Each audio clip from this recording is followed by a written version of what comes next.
Fil-liġi Maltija s'issa ma hemmx id-definizzjoni ta' bed and breakfast u liċenzji biex dawn joperaw għadha ma teżistix.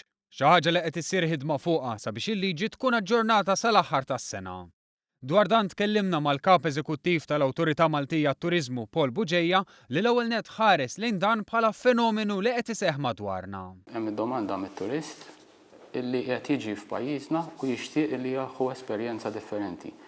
Għatem min jixtieq joqgħod ġew lukanda, imma llum il-ġurnata it-trend il-moda hi li anke toqgħod iktar fiċ-ċentru tar-raħal tgħix mal-familja stess, mal-Maltin u tesperjenza l-kultura, l-ikel u dak kollu li esperjenza normalment wieħed ġewwa Malta. Bed and breakfast huwa tip ta' akkomodazzjoni fejn il-persuna li toqgħod fil-binja tilqa' magħha numru ta' turisti. Skont il-liġi kif proposta sa 16 f'Urban Conservation Area, jiġifieri fil-qalba tar-raħal, u sa 6 jekk il-barra minn dawn iż-żoni.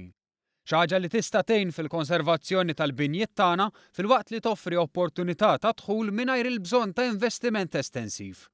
Bla dubju li bed and breakfast diġà jeżistu f'pajjiżna u din il-bidla fil-liġi qiegħda hemm biex dawn ikunu regolati sabiex ikunu tal-istandards meħtieġa.